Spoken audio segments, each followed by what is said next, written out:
This is a SandyBoy Productions podcast.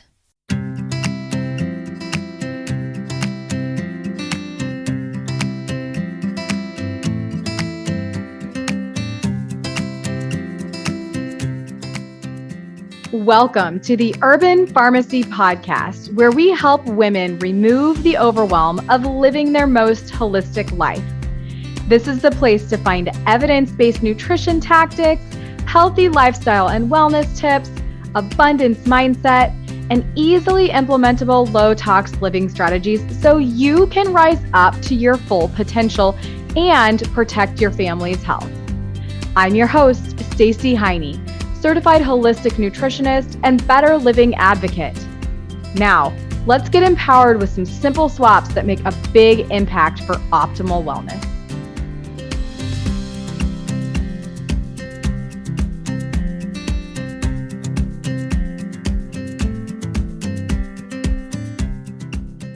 Well, hello. It is episode 45 of the Urban Pharmacy Podcast.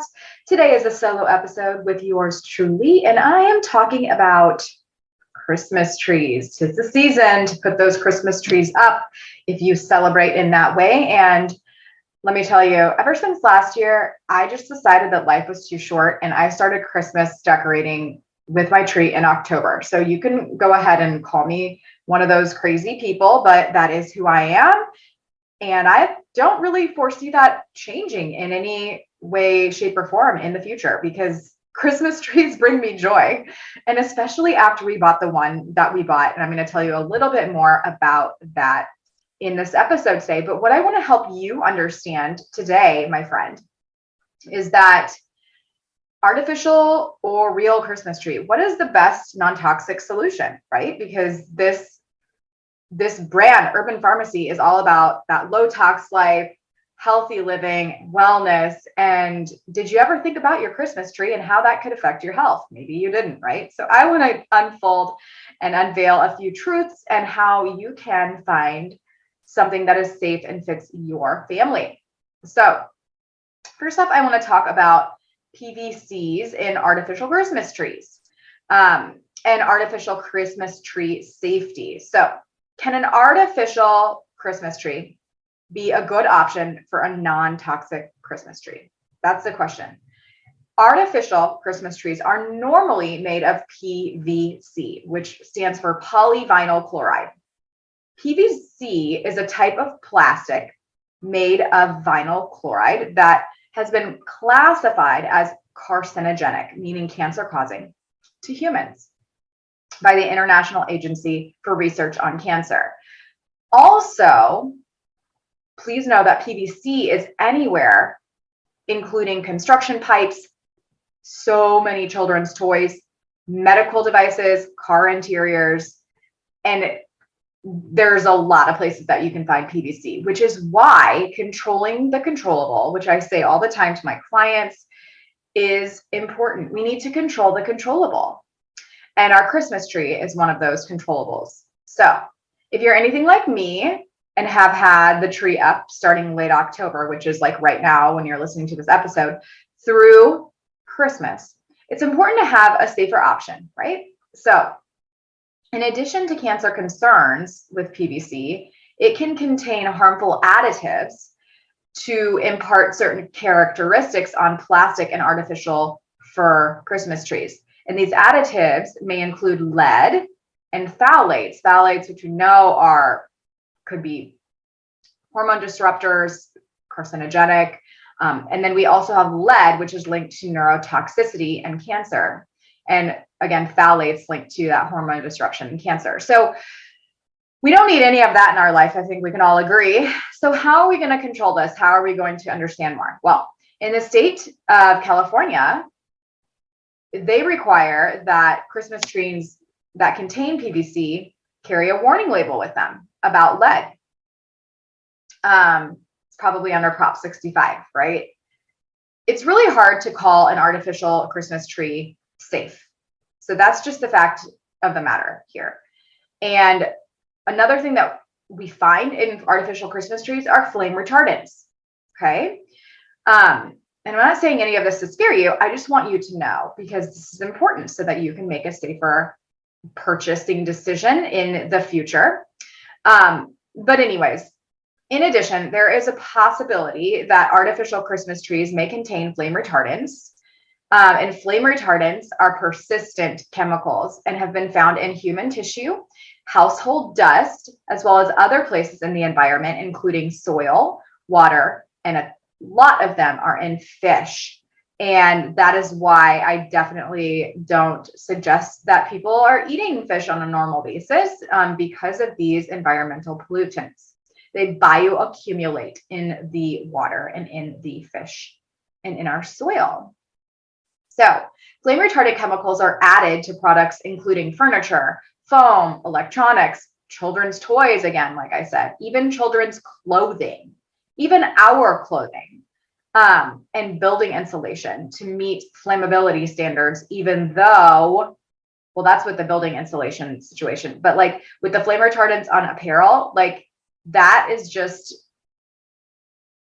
a conspiracy thing we could go down. Who needs to be spraying apparel with flame retardant? That is okay. We won't even go there today. All right. Anyways, unfortunately, these standards are often poor predictors of real life fire risks and lead to unnecessary use of these toxic chemicals. And in humans, halogenated fire retardant chemicals are linked to reduced IQ, which is similar to lead poisoning, infertility, thyroid disruption, which I suffer from, oxidative DNA stress, adverse effects on the immune system, and possibly cancer. So, importantly, antimony, which is found in flame retardants, has not been classified as a carcinogen, but there is an indication it might cause cancer in occupational settings. So there's just another reason to not use flame retardants if you can help it, right?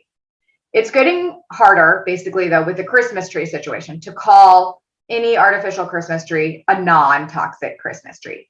This is why I like to teach people about low tox living, because there's truly no life that we're going to be able to live this day and age that we can absolutely call non-toxic.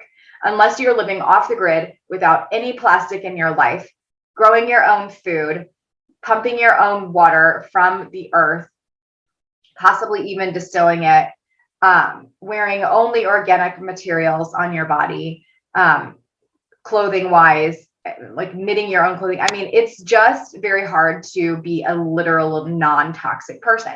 So we need to switch to low tox living in the best way that we possibly can. Okay, I digress. Anyways, back to PVCs. Okay, PVCs release gas known as volatile organic compounds, which are gases that can irritate eyes, nose, and lungs. I wanted to make sure that you know about the VOCs because we're going to talk about them at the end of this episode. But let's go back to that PVC in Christmas trees. As you can tell by now, it is best to look for PVC-free Christmas trees. And my advice is not to rely simply on an online claim by a manufacturer that its trees are PVC-free, but instead you could contact the companies and ask them yourself. I've done this with many personal care brands because you know me with Beauty Counter, I'm super picky about what I use on my body, in my home, in my cosmetics. And I have called other beauty brands to make sure that what's in their fragrance is safe, etc. And if they don't give me the ingredient list, I don't use it. It's a big red flag for me. But you can simply call companies and ask what's in their products. Like, is it PVC free? Like, how are they manufacturing? What are the materials that they're using? You are the consumer. You have the right to know all of that. And you might be surprised to find out that the information in an advertisement does not always coincide with the manufacturer's process. Okay, so that's called greenwashing, and something that I think is very important to know about when it comes to personal care, when it comes to cleaners in your house, when it comes to even buying your Christmas trees. You want to be sure that you know what materials these things are made with. Is this truly a low tox option for you and your family?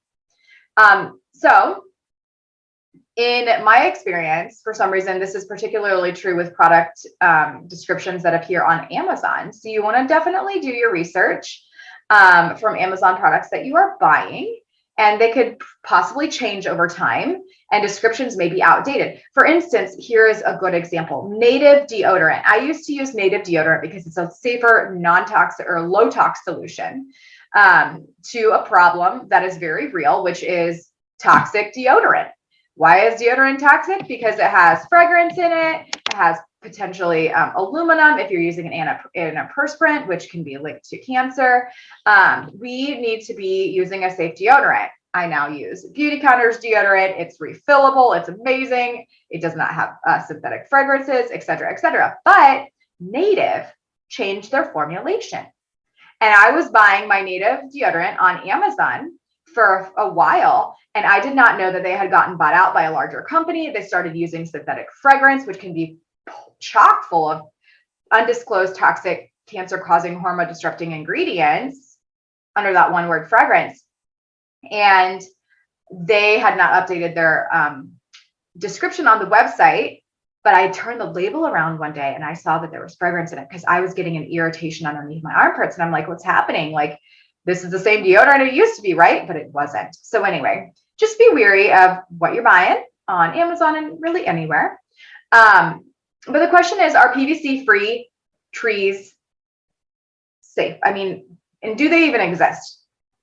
Artificial for PVC-free Christmas trees are normally made of polypropylene or polyethylene. And these are safer types of plastic. However, that does not guarantee that these Christmas trees will be free of lead and flame retardants. Okay? But I haven't found a 100% PVC Christmas tree.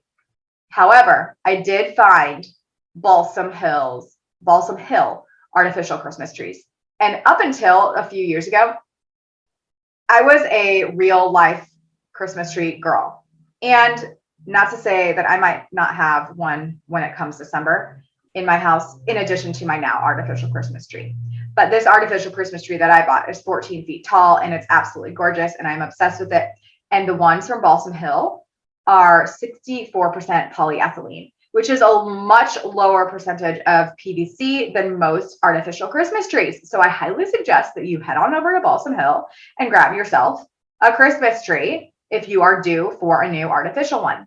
And I am not sponsored here in any way. I just think that these are the most low-tox solution that is out on the market to protect you and your family, and so that you can enjoy your holidays in a more safe way. So, ways to reduce your exposure to lead and flame retardants in your synthetic Christmas trees include asking the manufacturers if they are lead safe or if they have been tested for lead.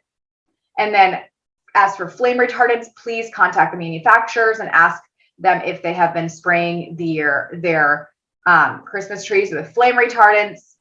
And in conclusion, when you're shopping for a non-toxic Christmas tree, look for one that is lead-free, like I just said, one that is not treated with flame retardants, and one that is made without PVC or very low PVC material content. Some things to think about when you are buying Christmas trees that are synthetic. If you do decide to buy an artificial Christmas tree, there are certain things that you want to do when you get it out and when you're touching it. So wear gloves when you're setting it up. I set ours up last night. Today is the 25th of October when I'm recording this. And yes, I decorated and really fluffed the tree last night, even though it's actually been up for a few weeks. I'll explain that whole situation in a minute. Pre-lit Christmas trees, definitely you want to wear gloves with, because potential lead on the wiring, things that you don't think about at all, right? In general, don't let your kids touch the Christmas tree if you can help that. Some kids will be really good about this, but others may not be. So just try to keep their hands off of the Christmas tree. Just like you don't want them touching like the toxic plastic baby and children's toys that have like these same materials in them. It's the same type of situation. Wash your hands after you touch the Christmas tree, especially if you're pregnant. And then mop your house on a normal basis, because as I was saying earlier, like flame retardants and these like off-gassing materials, they can be trapped in dust, and use a HEPA vacuum. And then I also suggest letting your artificial tree off gas from volatile organic compounds, also known as VOCs, like I was talking about earlier. Again, because products made from PVC tend to release more harmful gases when first exposed to air, and they start to degrade. So take the tree out of the box and put it outdoors when you first buy it. And then even when you pull it out of the storage each year, you might want to think about doing that. Like maybe even just opening it and putting it in the garage like we do. We open it up, put it in the garage, and just let it sit there for a few days. Just to make sure that any gases that might be in the plastic, release. I know what you mean. I know that you know what I mean when it comes to like a new plastic material, like product that you might bring into your home. Maybe it's like a piece of furniture or like a toy or something, and like you can smell it. Those are volatile organic compounds that you don't want to be breathing in. So if you do bring something into your home that you can smell, chemical wise, let it off gas outside. Okay. Protect your lungs, protect your nose, protect your brain. All right. But the longer that you're able to let it sit out, maybe outside or in your garage, the better. And then also don't hold on to this artificial Christmas tree forever. PVC plastic begins to weaken after 9 years. So replacing your Christmas tree before then is a safe solution. All right, that is all I have for you today. I hope that this helped you. Please make sure that you continue to choose safer options for you and your family. Oh, hold on. Back up. Stacey got a little bit ADD there. I'm not done. I have a few houseplants I want to tell you about, because we can actually clean the air of these VOCs that I was just talking about with these plants. Okay, so here we are. Sorry about that. Had a little toddler distraction there. Okay, we're going to talk about some houseplants that can help you clean your air. And as you may know, if you follow me on Instagram or have watched these episodes on YouTube, I am a houseplant fanatic and really love all of the joy, beauty, and health benefits that they bring. So some of the houseplants are the ones that are also proven to help clean your air of VOCs. And those include peace lilies, which are so beautiful, and they pull out this beautiful white flower each year. Snake plants, also known as Sansevieria, bamboo palm, spider plants, and pothos. And no matter what you decide to do, again, for your holiday decor, just keep in mind there are so many ways that you can start protecting you and your family's health today by being a conscious consumer. So look for B Corporation companies, look for EWG verified companies, look for Green Guard certified companies. Try to buy organic textiles when you can, and naturally manufactured and low tox beauty and cleaning products, and just take the steps and do buy what is controllable and control the controllable so that you can live a long and healthy life. And as I record this episode, my toddler just walked in, so I'm going to let Cohen say hello, because he always talks about being on the Urban Pharmacy podcast. So Cohen, do you want to say hi? Hi. How old are you? 4.5. You're 4.5 years old. I'm really proud of you. All right. Have a good day. We will see you on the next episode. Be well. I was 4.5 because I ate a lot of food. Oh, are you growing up strong? See you later. I'm over here cheering you on because you just finished another episode of The Urban Pharmacy. For today's show notes, head on over to theurbanpharmacy.com and be sure to join us inside our private Facebook group called The Urban Pharmacy, where we share inspiration, live trainings, and holistic living tips to help you build community and the healthy lifestyle that you've always wanted. If you enjoyed today's episode, make sure you hit that subscribe button and please consider leaving us a 5-star review. Before we connect again on the next show, follow me on Instagram at The Urban Pharmacy. That's urban with an H and pharmacy with an F. And I can't wait to hear your wellness journey as we get to know each other better. You know, there's truly no better time than now to level up your life, and I am so proud of you for showing up today. Until next time, be well, Health Crusader.